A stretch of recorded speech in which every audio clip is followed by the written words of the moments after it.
दूसरे ठोस में रूपांतरण, यानी ये कोई ठोस है उसको दूसरे ठोस में बदल देंगे। ठोस को आने का मतलब हुआ कि एक नहीं तो बेलन होगा, आप बेलन से नहीं तो शंकु में बदल देंगे, नहीं तो गोला होगा, गोला को शंकु बदल सकते हैं, एक रूप से दूसरे में अगर तो वहां पे होता है कि जो जो ठोस का आयतन होगा असंतुलन जो बदली का उसका आयतन होगा, दोनों का ठोस के जो आयतन आपस में क्या हो जाता है, बराबर हो जाता है। यही मेरा कांसेप्ट है, इसी कांसेप्ट के द्वारा ये सवाल बनाया। देखिए ध्यान दिया जाए, क्वेश्चन ये था कि एक शंकु की ऊंचाई कितना था बाबू, 8 सेंटीमीटर और उसका त्रिज्या कितना था, 2 सेंटीमीटर। ये दे दिया था, ठीक है जी। शास्त्रकार बोल दिया गया था कि शंकु को पिघला कर, अरे शंकु जो हमारा उसको पिघला कर क्या बना दिया गया है, गोला बना दिया गया है। क्या बना दिया गया है, गोला बना दिया गया है। तो कह रहा है कि गोले का क्या निकलना था, व्यास। गोले का क्या निकलना है बाबू, व्यास निकलना था, यानी d का मान निकलना है, d = 1।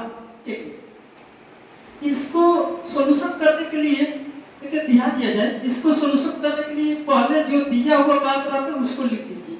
दिया है शंकु का त्रिज्या कितना दिया गया था, 2 सेंटीमीटर, उसकी ऊंचाई कितना दिया है, 8 सेंटीमीटर।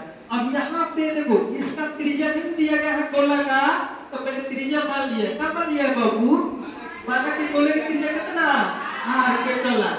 अब आइए अकॉर्डिंग क्वेश्चन से यदि इसको पिघला के गोला बनाए, अच्छा है ओकरा के बदल दे तो उसे क्या निकाल दे, ऊपर दोनों के आयतन आपस में क्या हो जाएगी, बराबर। दोनों का आयतन आपस में क्या हो जाएगा, बराबर हो जाएगा। बताओ गोले 4/3 पाई r क्यूब, गोले का आयतन का फार्मूला होता है 4/3 पाई r क्यूब। अब बताओ शंकु का आयतन फार्मूला क्या होला, 1/3 पाई r स्क्वायर क्यूब h। ध्यान दिया जाए, दो दिया गया वो चीज साइज, लेकिन यहाँ पे मैंने गोले का त्रिज्या कैपिटल R माना है तो यहाँ पर R लगा दीजिए, कोई दिक्कत नहीं, ठीक है। यहाँ पर ध्यान दिया जाए 4/3 रहेगा, पाई तो पाई रहेगा, कैपिटल R क्यूब ये भी रहने दीजिए। यहाँ पे इसका मान रख दीजिए 1/3 पाई तो पाई ये भी रहने दीजिए R। इसका त्रिज्या कितना दिया गया था वो, 2 दिया गया था, तो 2 के स्क्वायर कर लीजिए पूरे h। ऊंचाई कितना दिया गया था, 8। ये तो बनाना है। अब ध्यान दिया जाए एक और बात, देखो बराबर की इस साइड और उस साइड एक जैसा हो, अगर देखो मान के चलिए गुड़ा है, बराबर की इस साइड लगेगा तो क्या लगेगा, भाग लगेगा, क्या लगेगा, भाग लगेगा। तो देख लो पाई इधर भी है, इधर भी पाई है, तो पाई से पाई यहाँ पर यहीं पर कटवा दीजिए, ठीक है। अब देखिए ये बच गया और ये बच गया। अब इसको देखिए यहाँ पे यहाँ पर हल कर रहे हैं, देख बाबू यहाँ पे बच क्या बच रहा है, 4/3। यहाँ पर देखिए यहाँ पे बच रहा है 4/3 इंटू कैपिटल R के पर क्यूब इक्वल टू, यहाँ पर क्या बच रहा है बाबू, 1/3 गुणे 2 के स्क्वायर कर दो, 2 के स्क्वायर कितना होता है, 4 और 4 पे 8 से गुणा कर दो, 8 32 कितना देर बनवाया, चलो 32 हो गया।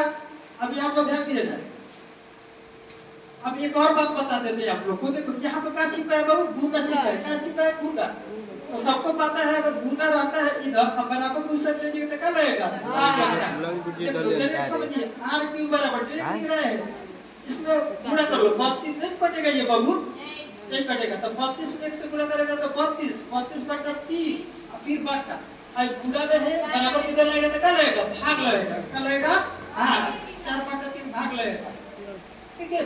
इसको और अच्छा से समझने के लिए r क्यूब बराबर, इसको देखो 32/3 लिख लीजिए, और देखो भाग जब पर अंक पलटेगा तो गुणा के चिन्ह देगा तो 3 चलेगा ऊपर और 4 आ जाएगा नीचे, 1 से 3 खत्म, और 4 के पड़ा 32 कितना बन जाता है, 4 बन जाता है जी, 8 बन जाता है, 8 चौका 32। चलिए यहाँ पर देखो r क्यूब बराबर क्या होता है भैया, 8 हो गया, 8 आगे जाते।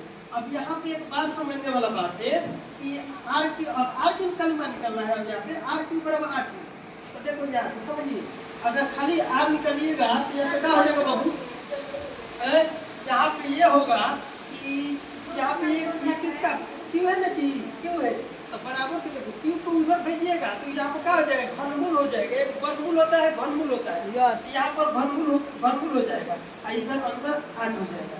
अब भरपूर कहता है दो आएगा। यहाँ पर 3 को जोड़ा लगेगा या। तो हम एक बाहर निकलता है, 3 जोड़ा लगता है तो बाहर निकलता है। यहाँ पे भरपूर देखिए क्या हो जाएगा जी। दो। इसको आज को गुणफल में जुड़ेगा तो 2 टूटेगा जी। या। अब 3 को जोड़ा लगेगा तो एक का जगह का निकलेगा बाहर हाँ, निकलेगा। दो आएगा। यानी हमारा त्रिज्या कितना निकल गया? 2 सेंटीमीटर निकल गया। अब अकॉर्डिंग टू क्वेश्चन से आपका यहाँ पर देख लीजिए, अकॉर्डिंग टू क्वेश्चन से क्या पूछ रहा था? व्यास का व्यास। व्यास इज इक्वल टू क्या होता है? 2r होता है। क्या होता है? 2r हो जाता है यहाँ पे। टू गुणे r का मान कितना निकला है हमने? 2 2 गुणे r यानी कैपिटल आप लिख देते हैं, कोई बात नहीं है। r का मान कितना निकला है? 2 निकला है तो 2 लिख दीजिए और 2 में 2 गुणा कर लीजिए, क्या हो जाएगा? 4।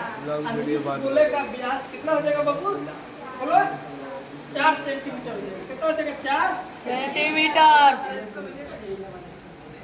चलिए ठीक है, वीडियो अच्छी लगी तो प्लीज लाइक और शेयर करें, कमेंट करें। सब्सक्राइब भी करें।